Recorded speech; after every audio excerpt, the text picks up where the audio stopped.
अस्सलाम वालेकुम, मैं क्यूरियस, मैं हूं आरिस अज़मी, प्रोफेशनल एस्ट्रोलॉजर, आपकी खिदमत में हाजिर हूं। कुछ तरतीब 2019 की तो आप जानते ही हैं, वो पिछले सालों से चलती आ रही है। सैटर्न थोड़ा थोड़ा अपनी ट्रबल शो कर रहा है, लेकिन अब कितने अरसा सैटर्न का रोना रोएंगे। इतनी जदीद दुनिया में इतने पावरफुल इस्लामी कवानीन लेकर, अल्लाह ताला की रहमत लेकर आप इससे निकलने की भरपूर ताकत रखते हैं एक्वेरियस, और कोशिश तेज़ कर दीजिए। कुछ ट्रबल्स बहरहाल हैं। मैं being a professional astrologer dates आपको बता देता हूँ। उन डेट्स पर मोहतात रहने की ज़रूरत है। जो पॉजिटिव चीज़ें हैं उन्हें कैश करिए, अपनी शख्सियत पर काम करिए, अपने रिश्तों को मजबूत करिए, रिश्तों की कमज़ोरी को अपने बैक फुट पर रहकर कुर्बानी देकर रिकवर करिए।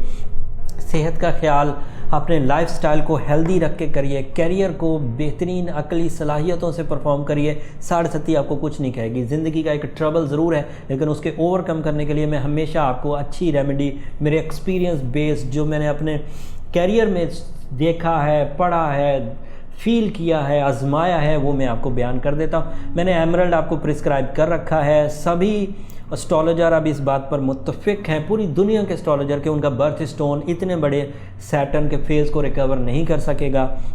तो एमरल्ड इज़ द स्टोन। तमाम एस्ट्रोलॉजिकल फोरम्स ने इस बात को रिकमेंड कर दिया, तो एमरल्ड ज़रूर पहनिए। 8 कैरेट पहनिए। सूरह शम्स दिन में पढ़िए, सूरह नजम रात में पढ़िए। ये 2018 का ही मोमेंटम था, 2019 में भी रहेगा। बट इस साल जो बड़ी चेंज आएगी वो यूरेनस अपना घर बदलेगा। 8 मार्च को वो आपके यहाँ 4th हाउस में आ जाएगा। 4th हाउस में आने की वजह से वो बेसफुल अपॉर्चुनिटी लाएगा। सैटर्न उसको थोड़ा रेजिस्ट करेगा। चीज़ें आपके हाथ में आई हुई फिसल सकती हैं, लेकिन अगर आपने अपनी रेमेडीज़ परफॉर्म की होंगी, अपने माइंड को हाजिर रखा होगा, अलर्ट सेंसेस के साथ आगे बढ़ रहे होंगे, तो कामयाबी आपका मुकद्दर है। बोलने के अंदाज़ पर भी गौर करें, बातों में अल्फाज का चुनाव बहुत उम्दा करें, अपनी जो प्रेजेंटेशन है उसे बहुत बेहतरीन बनाइए।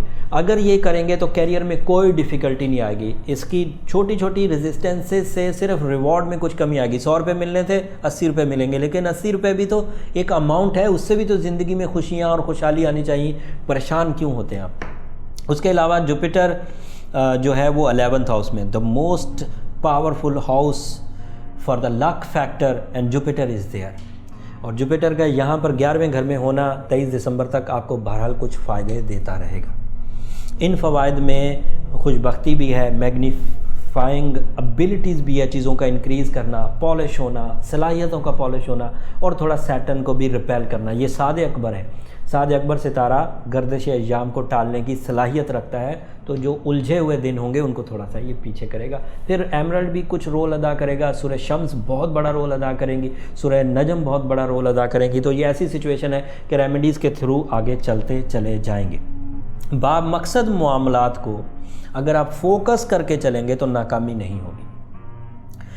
ज़रूरत इस अमर की है कि तजर्बे को पहले अचीव किया जाए, और अगर ऑलरेडी आपके पास एक्सपीरियंस है तो फिर बेधड़क होकर काम करिए, फिर लॉस लेवल कम है। अपनी जगह बनाने के लिए ज़रूरत को पूरा करते हुए ही जिस जगह पर हैं उसी जगह पर काम करें। अपनी जगह को तब्दील ना करें।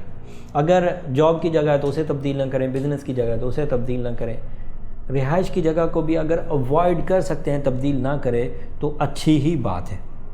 कैरियर चेंज करने को दिल ज़रूर करेगा। होता क्या है कि मुसलसल नाकामियाँ बेचैनी पैदा करती हैं। मुझे लगता है कि इस कैरियर में से कुछ उठ नहीं रहा, कुछ मुनाफा नहीं हो रहा, ज़िंदगी चल नहीं रही, आसाइशें मिल नहीं रही, तो कैरियर बदलने को दिल करता है, उकताहट होती है। तो वो बदलना नहीं है, क्योंकि ये राइट टाइम नहीं है, वो नाकाम होना ही था। अगर आप किसी इस कैरियर के अलावा जो इस वक्त आपका है, इसके अलावा भी किसी कैरियर में होते तब भी ये इश्यूज़ होने थे, आपकी सोच फिर भी ऐसी हो जानी थी। इसलिए कैरियर बदलने का डिसीजन छोड़ दीजिए। और आइडियाज़ भी बहुत उभरेंगे। आइडियाज़ उभरने की वजह भी यही उदासी है और राह फरार है, या दूसरी जगह अपनी किस्मत आजमाई करने की कोशिश है। लेकिन मैं बीइंग अ प्रोफेशनल एस्ट्रोलॉजर ये बात कह रहा हूँ कि क्योंकि फेज़ ऑफ सैटर्न चल रहा है, दूसरी जगह भी जाएंगे तो रिज़ल्ट कोई बड़ा अच्छा नहीं आएगा, ऐसा ही बना रहेगा, ज़हनी दबाव भी बना रहेगा। लेकिन इसकी रेमेडी मैंने आपको दे दी है, और उस रेमेडी के बाद आप इस बात को भूल जाएंगे कुछ सैटर्न नाम की चीज़ भी होती है, और वो आपको कहीं कोई डैमेज भी दे रही है। अल्लाह का कलाम, खैर और बरकत, स्टोन की जो रेडिएशन हैं वो आपकी सिक्योरिटी, बहरहाल ये बहुत अच्छा इम्पैक्ट देगी। कुछ डेटें आपको ग्रहणों की भी याद रखनी होगी। सभी मैंने वीडियोज़ में बयान किया, तो आपको भी बयान कर दूँ। अभी मैं सिर्फ उनकी डेटें बयान कर रहा हूँ, लेकिन जब मंथली हम लोग वीडियोस बनाएंगे तो उसका इम्पैक्ट आपके किस हाउस पर हो रहा है और उससे आपने कैसे बचना है, या किस हाउस में आपने एहतियात बरतनी है, ग्रहण किस दिन कितने बजे होगा, ये सब अगली वीडियोस में आपको मिल जाएगा। डेटें ये हैं कि जनवरी की 6 जनवरी को ही आगाज़ हो जाएगा सूरज ग्रहण का, तो नए साल का आगाज़ 5-6 दिन के बाद ग्रहण से हो रहा है, तो थोड़ा मोहतात रहिए। और फिर उसमें हम लोग मंथली में जनवरी की जब वीडियो बनाएंगे तो उसमें ये बयान कर देंगे कि आपको किस फैक्टर से बचना। फिर 21 जनवरी को भी ग्रहण होगा, वो चांद ग्रहण है, सुपर है, और फुल मून होगा जब ग्रहण लग रहा होगा।